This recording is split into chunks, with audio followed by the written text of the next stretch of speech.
What's up everybody, this is Dave from the Davey HT3 coming at you with another RC Heli tutorial. Tonight we're going to be talking about rotor head maintenance, or your first time putting together a rotor head. I'm going to go through the basics. In the last crash I had that I uploaded, I had a really bad crash with the Adam 550, so I'm going to put together a new head and I'm going to show you how I do it. So stay tuned and I hope you enjoy. Okay guys, what I got here is a Compass Adam 500 size fly barless head. This isn't the upgrade, this is the whole head, minus the swash plate and such. What we're going to do is we're going to open up our kit here. Should have your fly barless head, very nicely machined. I went through this, looked at it a little bit. It's in good quality. They put it together right. There's no slop really in here, just a little bit, maybe put a extra shim in this one grip, or it's not tightened down all the way. What we're going to do is we're going to crack this whole head apart, check it for Loctite, then we're going to use red Loctite in the blade grips, we're going to use red Loctite in the grip arms. I like to use blue Loctite in these fasteners when I fasten it to the main shaft. And in here for the Jesus bolt, you've got a nylock nut, no Loctite required there. So first off, what you want to do is kind of go through, get your instructions. It always helps to look through these and know what's going on. We'll keep these aside here. Basically just check and make sure you've got everything that belongs in your kit. You should have a fly barless head, the grip arms attached. I did have the blade grip bolts, I took them out because we're disassembling this head. You should have 2 sets of Delrin tubes in your yokes with bearings. You know, they give you this nice, this is the minimum height gauge for the Compass Adam 500. This is the minimum recommended swash travel supposedly, so it's sort of just a setup tool. I use it, but it's not imperative. From my experience, as long as you've got at least this or more. I've even done it with a little bit less, and I've had no binding issues whatsoever. But it is a helpful tool. At least you get a starting point of where you should be. It's nice that they include that in there. And then in this little bag, you're going to find some shims for spacers. I believe these are 1mm shims. You've also got shims in here, these tiny shims. These are for in between your yoke bearings. You notice there's a bearing inside this yoke here, and you're going to use these spacers in between the back of the fastener and that bearing, and then you're going to put one in here so that your bearing does not bind up against your grip arms. So we'll go through putting all this together, and for you new guys out there who've never put together a head, hope you find this helpful. Okay guys, here's what I got going on here. I got some 91% alcohol, I got some paper towel, I got some quality drivers here. I took apart the bolt from the yokes that secure to the blade grip arm, just to show you guys how it goes back together. I like to clean this stuff out anyway when it comes from the factory. It's still got grit from machining on it, so I like to get that off because we're going to have to Loctite these with some red going through the yokes here into the grip arms. As far as head disassembly goes, what I'm going to do is I'm going to grab my driver, one on one side and put one on the other. And I can't stress enough how important it is to have good drivers here. You don't want to slip and strip out your bolts before you even get your head apart to check it for Loctite. What we're going to do is undo these. There we go. As you can see, there's no Loctite in the bolt. You're expected to check for Loctite in everything. I don't care whether you're flying a 450 or a 700. Check for Loctite, you check for grease. You pull this thing apart and you rebuild it basically. Okay, so we got the bolts out of one side. We're going to pull a grip arm off. We're going to pull the other grip through. And Compass supplies these dampeners. I like to use KBDD dampeners. They work pretty good, and I don't have to replace the O-ring. I just get a whole new dampener and put it in. This can be tough. You want to just push your spindle shaft through. It all sort of comes out.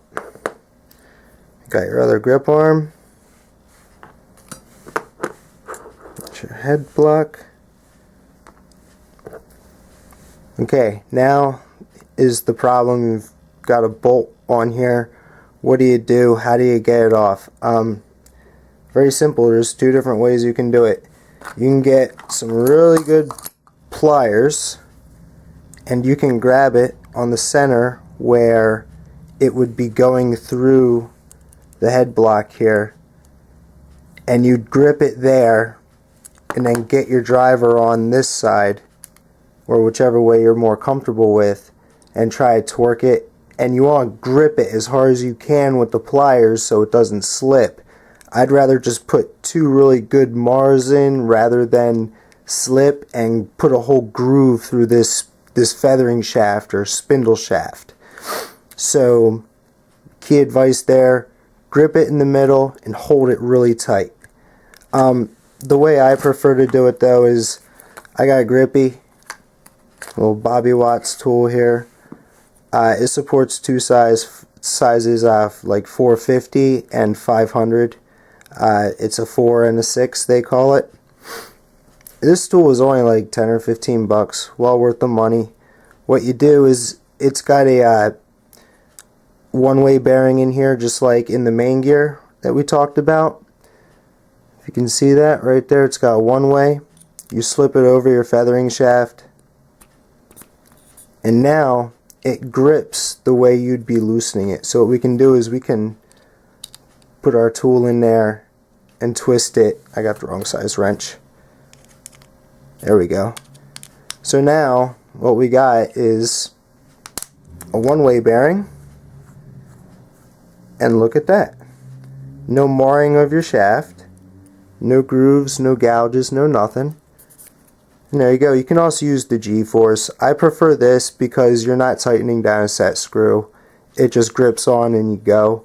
I got one for my 6HV too. They work really nice.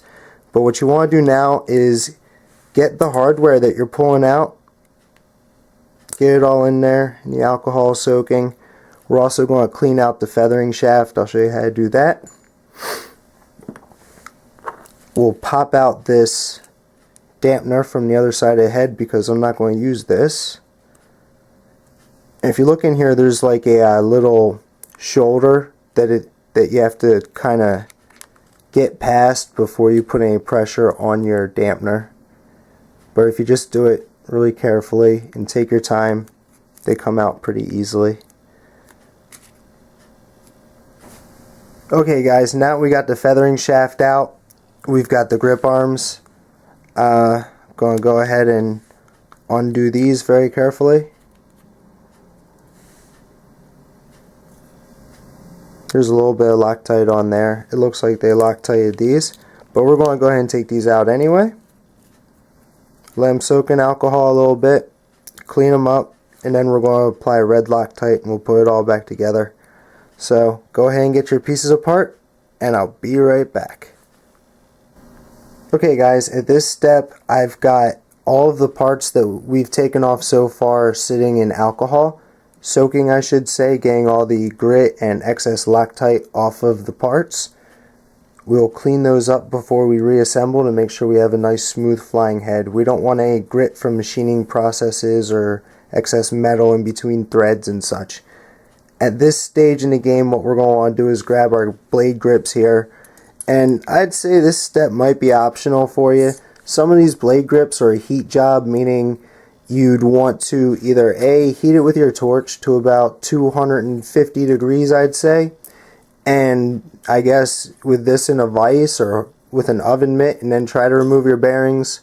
Or you could put these in an oven, maybe 250 degrees, and heat them up, grab them with an oven mitt, and then secure them somehow and try to roll these out. Actually, I was messing with these a little bit, and one side came out, this side seems a little tough. If I can get them out, what I'll do is, actually I got the other side out, so I'll show you the proper order and how to install these and grease the bearings. It's supported by 2 thrust bearings and 1 radial bearing.